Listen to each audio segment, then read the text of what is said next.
Well, kids, today we're talking about canning tomatoes. I noticed my battery's going low, so I'm going to talk fast.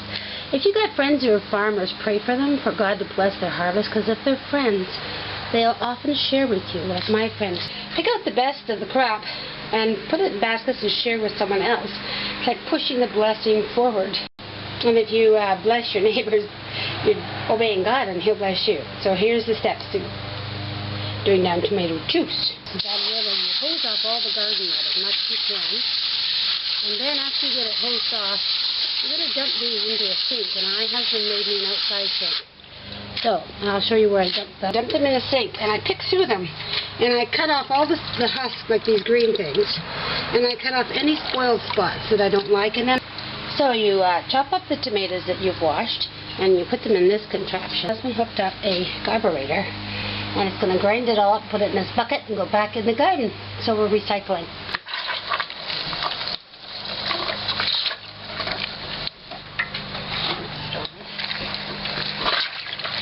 Okay. So can you see this is where the bad stuff's coming out, like the skins and the seeds, and this is where the juice is flowing out as I grind this handle. And I'll continue this on for a little while. And then I will get back to you and show you. You can tell sometimes the pulp that comes out is still pretty juicy looking. Not always, but sometimes. And this pulp, the green part, or the red part of the skin is where all the nutrient is. So sometimes I throw it back in and recycle it and just get it squeezed completely as much as I can. And I just carry on until I get my pan full here. And when my pan is full, I pour it into a canning pot. Just bring this down. And I've washed this canning pot out, and I just dump all that juice into a canning pot. There we go. And the next step is, once you dump that nice rich tomato juice into the canning pot, we're going to boil it. Bring it to a nice rapid boil. I like to boil it till it smells like tomato soup. You know, it just changes its smell. You'll know. And see, I'm doing this outside. It's a nice fall day. It's not raining. It's cloudy though. And I put a hat on because my hair was hanging in my face, getting in my eyes. And it's my allergy season, so I don't need anything else to tickle my nose. So, I'm grinding it up so far, at least 2 liters, and it's taken me maybe 5 minutes.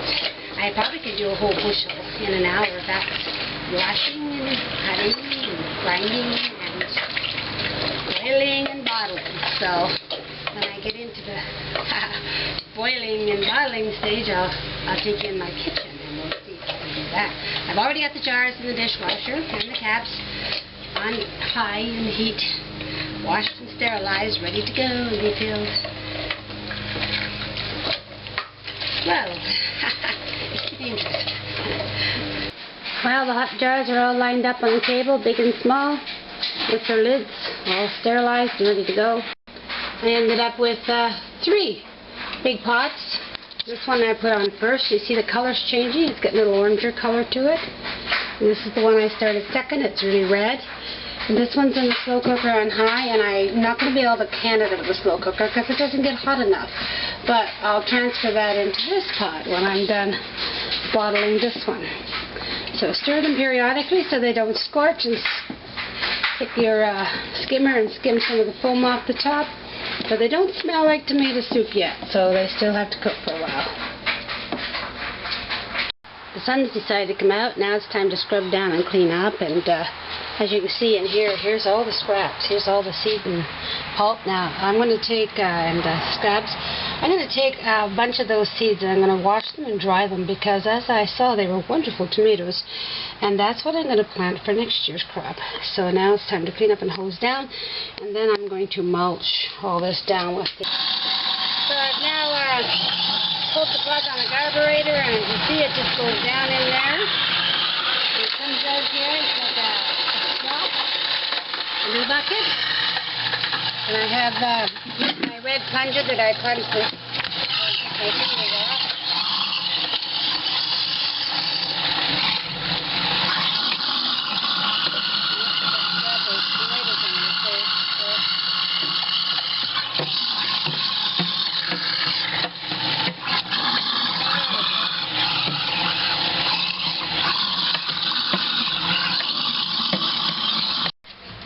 laid out my tomato seeds with my bean seeds that I'm drying for my garden next year. And I'll just let these seeds sit in the sun for a couple days, and they'll get nice and dry, and then I'll put them in an envelope. Be ready for next year. We have a pile of dirt our neighbor gave us when they were landscaping, and all summer we've been digging holes in the middle of it, and when we carburate all our produce when we're done canning, we put it in a hole and then we bury it. And I'll show you what happens to that.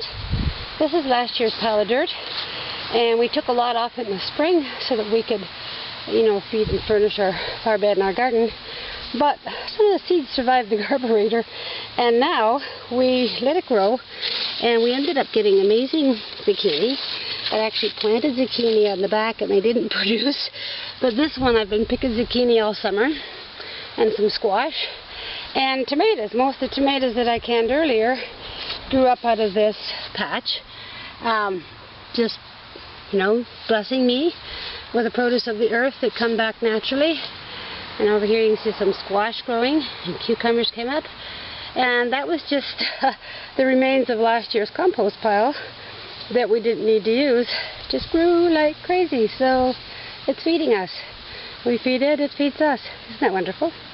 My grapes are kind of slow ripening this year. I've already picked the ones on the south side, but these are kind of a little bit in the shade.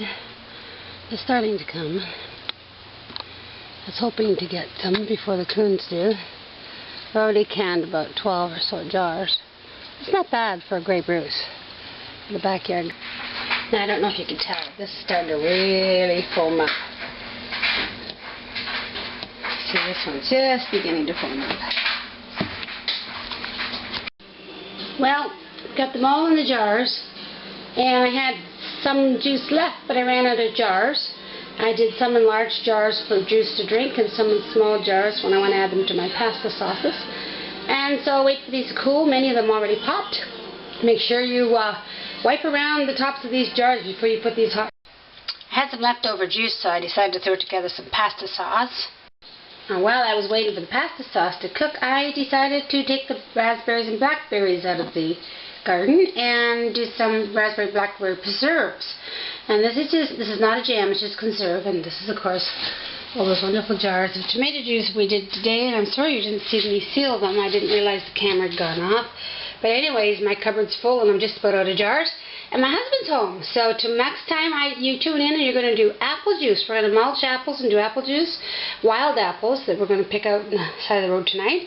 And then we're going to do grape juice.